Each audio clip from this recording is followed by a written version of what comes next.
जी students, microbiology chapter number 1 हमने last time discuss किया था कि जो हमारे पास सेफिलिस और बीमारी थी इसको आर्सेनिक की मदद से हमने क्या किया था, डिटेक्ट किया था। और जो नेक्स्ट था क्वांटिटेटिवली स्टडी किया था हमने टॉक्सिन एंड एंटीटॉक्सिन्स को। अब नेक्स्ट है जी इम्पोर्टेंट डिस्कवरीज़ में हमारे पास कुछ बैक्टीरियाज़ हैं जो कि डिस्कवर हुए हैं और जिस ईयर में डिस्कवर हुए हैं, ठीक है ना।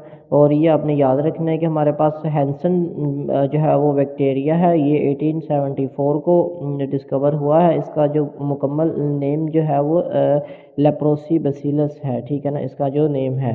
ठीक है जी। अच्छा, जो हमारे पास है जी नाइजर जो है वो 1879 को डिस्कवर हुआ है जी। गुनोकोकस जो है वो इसका नेम है। और नेक्स्ट है जी ऑक्सटन इन 1881, इसका जो नेम है वो स्टैफिलोकोकस है, ठीक है ना। ये जो है ये बीमारियां सारी जो है वो पैदा हो रही हैं, ठीक है ना। और यानी कि बीमारी काउज करने के लिए जो हमारे पास बैक्टीरियाज हैं ये उनकी लिस्ट है, ठीक है ना। लोफलर जो है वो 1884 को जो है वो डिस्कवर हुआ। ये है जी डिप्थीरिया बेसिलस, ठीक है जी। और रॉक्स एंड यर्सिन, ये नेक्स्ट हमारे पास है डिप्थीरिया टॉक्सिन्स। तो ये लिस्ट है उन माइक्रो ऑर्गेनिजम्स की, बैक्टीरियाज की, जो कि डिस्कवर हुए हैं और जिस जिस ईयर में डिस्कवर हुए हैं ये आपने याद रखना है। नेक्स्ट है जी वायरसेस में है जी bag Beijing 1898 coined the term virus for filterable infectious agents। इसने जो है वो टर्म यूज़ की वायरस की फॉर फिल्टरेबल इन्फेक्शियस एजेंट्स, यानी कि ऐसे जो है वो इन्फेक्शियस एजेंट्स जो कि फ़िल्टर हो सकें, ठीक है ना, स्मॉल पॉज से गुजर सकें, जो with in the living organisms with in the molecule exist कर सकें, जो कि फ़िल्टर हो सकें, ठीक है ना। ये है जी पास्चर डेवलप्स रेबीज़ वैक्सीन। इसने सबसे पहले रेबीज़ की वैक्सीन जो कुत्ते के काटने से जो है वो मैडनेस की बीमारी जो होती है उसको रेबीज़ कहा जाता है। अब उसका इलाज जो है वो रेबीज़ वैक्सीन ने का जो इलाज है उस पास्चर ने डेवलप किया था, ठीक है ना। Good Pasteur cultivations of viruses on chick embryo, ठीक है, इसने जो है वो कल्टीवेट किया वायरसेस को चिक एम्ब्रियोज पे। जी नेक्स्ट है जी Charles Chamberland, one of Pasteur's associates constructed a porcelain bacterial filter, ठीक है ना। इसने जो है वो क्या किया कि Charles Chamberland, one of the Pasteur's associates, हाँ जी ये एसोसिएट था जो है वो पास्चर का, चार्ल्स चैम्बरलैंड। इसने जो है वो कंस्ट्रक्ट किया पोर्सिलेन बैक्टीरियल फिल्टर, एक मिट्टी के बना बना हुआ बर्तन जो कि बैक्टीरियाज को फिल्टर करता है। इसने इसको क्या किया, कंस्ट्रक्ट किया, बनाया, ठीक है ना। नेक्स्ट है जी टोर्ट एंड डी हर्ली, ये दो साइंटिस्ट थे। इसने जो है वो बैक्टीरियो फेजिस जो है वो इसको इसके इसके ऊपर जो है वो स्टडी की। एडवर्ड जेनर, इसने क्या किया, वैक्सीनेशन फॉर स्मॉल पॉक्स, इसने स्मॉल पॉक्स की वैक्सीनेशन की डिस्कवरी की। नेक्स्ट है जी द डेवलपमेंट ऑफ माइक्रोबायोलॉजी की डेवलपमेंट जो है वो कैसे हुई in the late 20th century and the first decades of 19th century, ठीक है ना जी। 19th सेंचुरी के शुरू में और 18th सेंचुरी के आखिर में scientist further develop the germ theory of disease, इसने जो है वो जर्म थ्योरी ऑफ डिजीज़ को दोबारा डेवलप किया।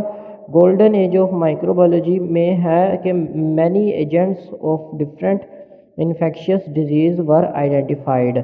फिर गोल्डन एज ऑफ माइक्रोबायोलॉजी में बहुत सारे जो है वो बीमारी पैदा करने वाले इन्फेक्शियस एजेंट्स को क्या किया गया, आइडेंटिफाइड किया गया, उनकी शनाख्त की गई। Many agents of different infectious disease were identified. जी इसमें जी many causing agents of microbial disease discovered, इसमें क्या है कि बहुत सारे जो है वो ऐसे माइक्रोबियल डिजीज़ को डिस्कवर किया गया, ठीक है ना। तो उसके कॉजिंग एजेंट्स को भी डिस्कवर किया गया, यानी कि वो बीमारी और बीमारी पैदा करने वाले एजेंट्स को डिस्कवर किया गया।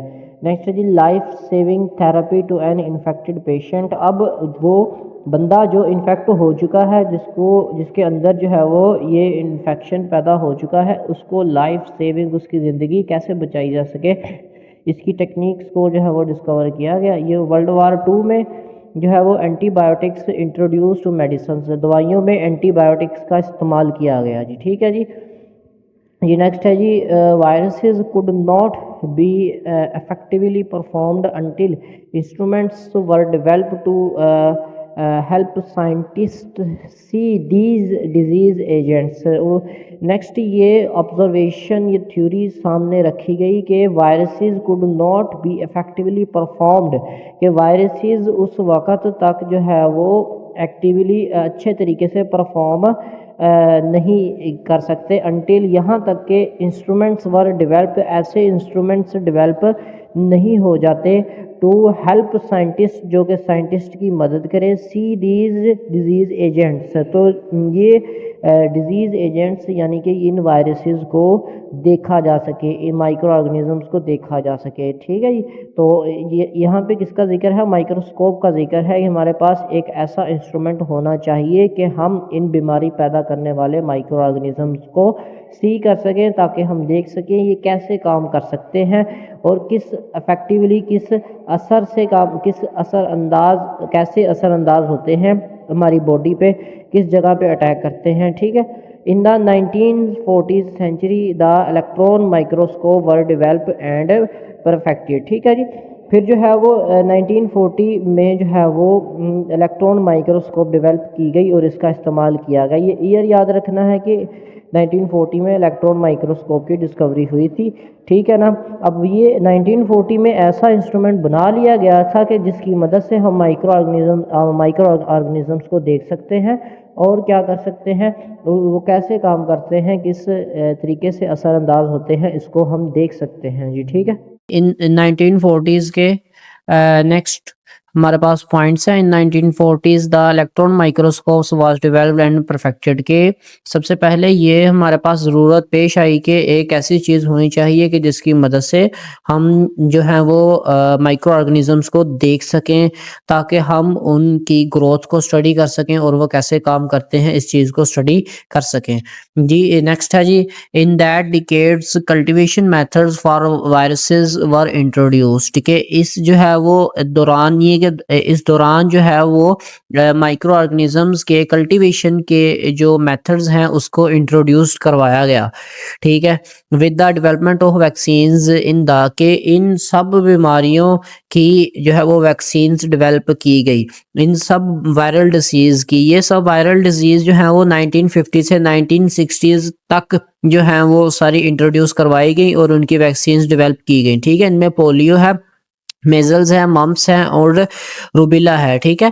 ये सारी जो है वो केम अंडर कंट्रोल, ये सारी वायरल डिजीज जो है वो कंट्रोल के अंदर आ गई, जो कि 1950 से 1960 तक जो है वो गई थी। ठीक है।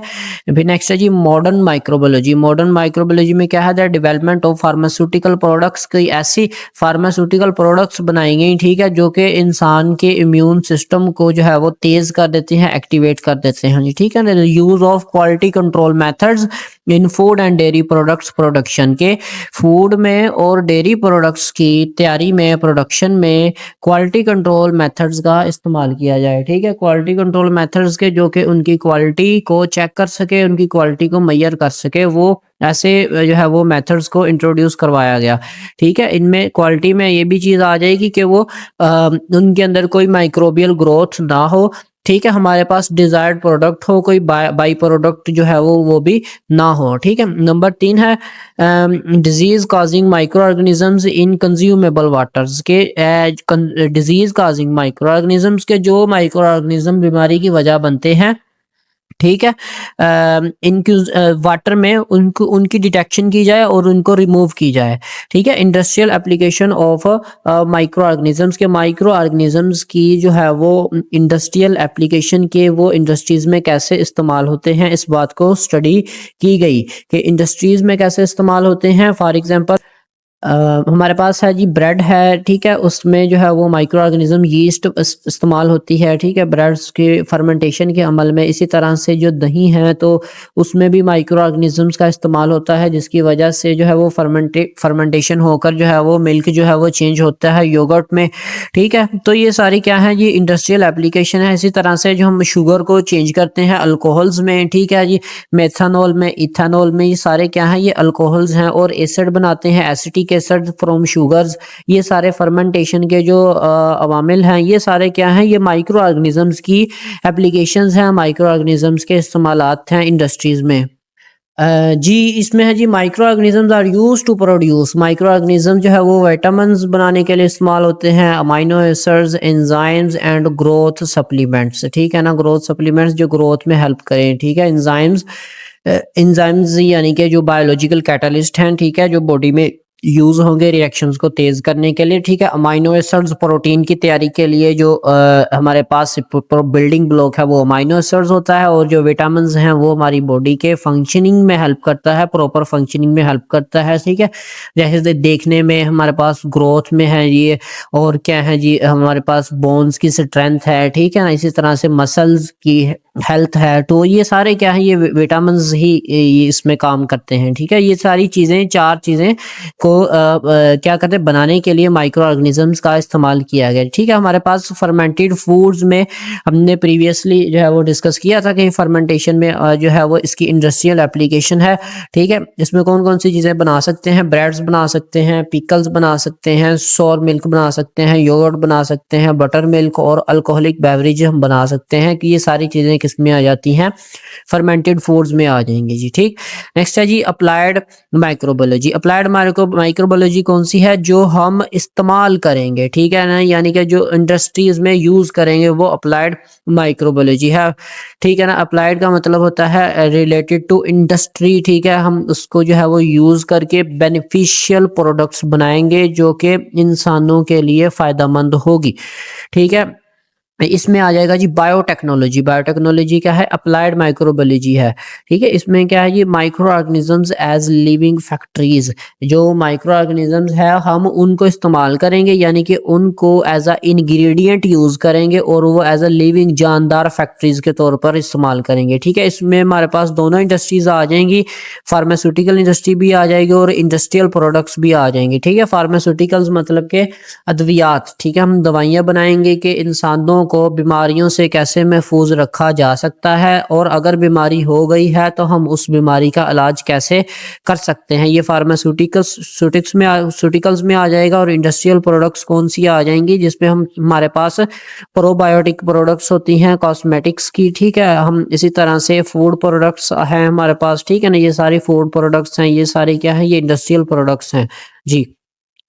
जी स्टूडेंट्स, इस नेक्स्ट है जी scope of microbiology with special reference to pharmaceutical sciences, ठीक है? स्पेशल यानी कि फार्मास्यूटिक्स के रिलेटेड जो है वो माइक्रोबायोलॉजी का क्या करदारदा है, ठीक है? इसमें फार्मेसी एंड माइक्रोबायोलॉजी, इसमें क्या है जी, safe and effective use of medications, के जो हम दवाइयाँ इस्तेमाल कर रहे हैं, ठीक है, वो सेफ हो और इफेक्टिव भी हो, यानी कि जिस पर्पस के लिए इस्तेमाल कर रहे हैं वो पर्पस भी पूरा हो, ठीक है?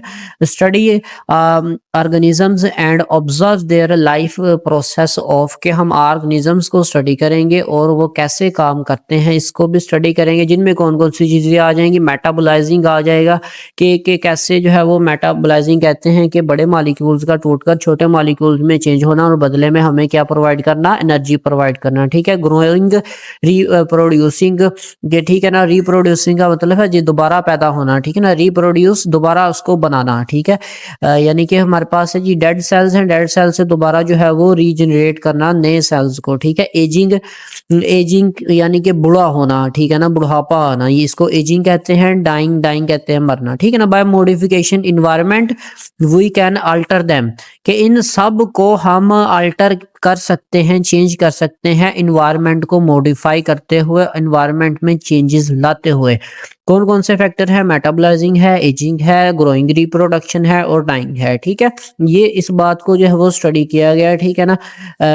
जी नेक्स्ट है जी फार्मास्यूटिकल माइक्रोबायोलॉजी। फार्मास्यूटिकल्स माइक्रोबायोलॉजी में है जी, माइक्रो ऑर्गेनिजम्स हमें जो है वो हेल्प करेंगे चीज़ें बनाने में, pharmaceutical products, anti tumour products, ठीक है ना। एंटी ट्यूमर प्रोडक्ट्स के मतलब कि जो चीज़ ट्यूमर को ख़त्म करे या ट्यूमर्स की ग्रोथ को रोक दे, ठीक है ना।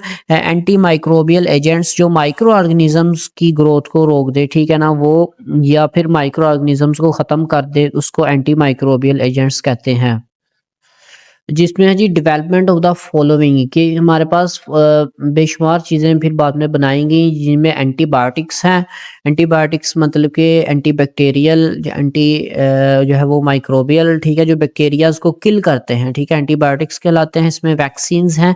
वैक्सीन्स क्या है? डेवलपमेंट ऑफ ड्रग्स, ठीक है ना। जब ड्रग्स की तैयारी की गई, ठीक है ना, तो फिर जो है वो वैक्सीन्स बनाएंगी। लार्ज अमाउंट ऑफ बैक्टीरियाज से हमने ड्रग्स बनाया है, ठीक है ना, तो उससे वैक्सीन्स बनाई गई, ठीक है ना। माइक्रो ऑर्गेनिजम्स हैं जिनमें स्टेरॉइड्स आ जाते हैं, ठीक है। स्टेरॉइड्स क्या है? ऑर्गेनिक कंपाउंड्स हैं made from 4 connected carbon rings, कि जिसमें 4 कार्बन की रिंग्स जुड़ी हुई हों तो है वो इसको स्टेरॉइड्स कहते हैं। ये फॉर एग्जांपल रिंग्स बनानी है कार्बन की, तो यहाँ पे 1 कार्बन 2 3 और ये 4, ये एक कार्बन की एक रिंग बन गई है। रिंग उसको कहेंगे जिसमें हमारे पास कार्बन जो है वो पहला कार्बन और आखिरी कार्बन आपस में जुड़े हुए हों, तो ऐसी रिंग्स होनी चाहिए। कितनी? 4 कनेक्टेड रिंग्स, 4 रिंग्स जुड़ी होनी चाहिए, तो उनको स्टीरॉइड्स का नाम दिया जाएगा। जी स्टूडेंट्स, इसमें कोई क्वेश्चन हो, कोई प्रॉब्लम हो, किसी बात की ना समझ आ रही हो तो क्वेश्चन कीजिएगा जी, टेक्स्ट कीजिएगा, ठीक है। इंशाल्लाह आपकी प्रॉब्लम का सॉल्यूशन दिया जाएगा। तो इसमें ये है कि आप बुक को स्टडी कीजिएगा। ये जो नोट्स हैं ये बुक से बनाए गए हैं, ठीक है, और ये बुक्स को सिंप्लीफाई करके बनाए गए हैं जो आपको आपकी अंडरस्टैंडिंग में हेल्प करें, ठीक है। बुक में है सारा पैराग्राफ पढ़ने की ज़रूरत नहीं है, ठीक है ना। इसमें जो है वो मेन कॉन्सेप्ट्स सिर्फ बयान किए गए हैं, ठीक है। इसमें कोई क्वेश्चन है तो पूछिएगा जी। Thank you.